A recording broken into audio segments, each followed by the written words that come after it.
So, what are you going to be telling us today? Let me tell you about Oktoberfest.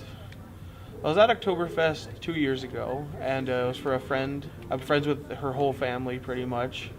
And you don't have a choice. Everyone who goes to this party meets the whole family, because they're German, and they're all there to have a good time and have a beer, sauerkraut, bratwurst, pretzels, Hefeweizen, everything German. But the Nazis are at the Oktoberfest. This year they had two special guests,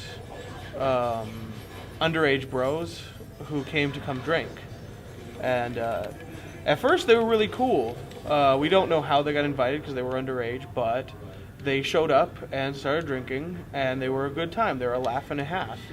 But then they became kind of a handful after they had too much. And so it was time that they were asked to leave. So they decided to try to fight so they could stay. And in the fray, I got punched in the side of the head.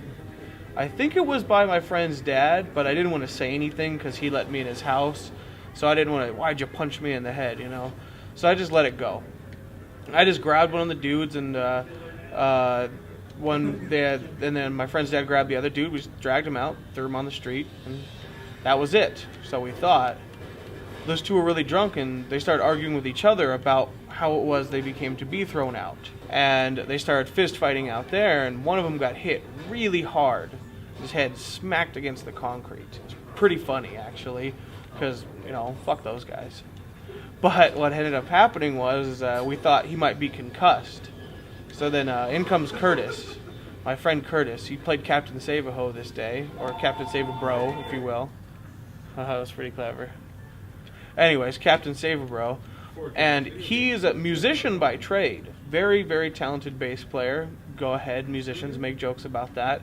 But he's pretty talented, But he also has EMT training, so he thought he would save the day and check the guy out. So he checked him out, and he was all right. We decided not to leave this underage drunk kid in the street because it might raise questions. So we carried him back to his garage, where we got to meet his grandmother and his friend's girlfriend. At first, we just tried to tell him, don't come back, you need to, just stay here. And they wouldn't listen to us. So Kurtis told them that I was a famous rapper by the name of Dude 5. And they believed it. And so they even believed that they'd heard of me because they were pretty drunk. Oh, yeah, Dude 5, oh, we love your stuff. And so I just started doing some rhymes and stuff because everyone rhymes, but I'd start laying out some of my fresh rhymes, and they believed they'd heard it on the radio, and they'd seen it on MTV, which is ridiculous because there's no music on MTV.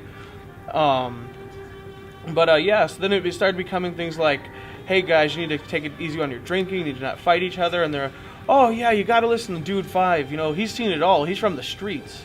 And I was like, yeah, I'm from the streets, and I know what's going on, kids. You need to stop fighting each other and just stay home and sleep it off. And they agreed.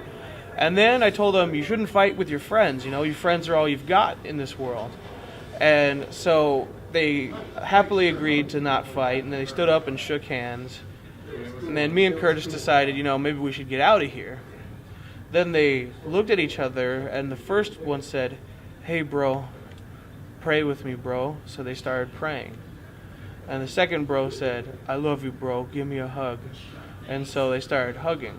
And then the first guy said, kiss me, bro. And they started making out. Big time. Just making out.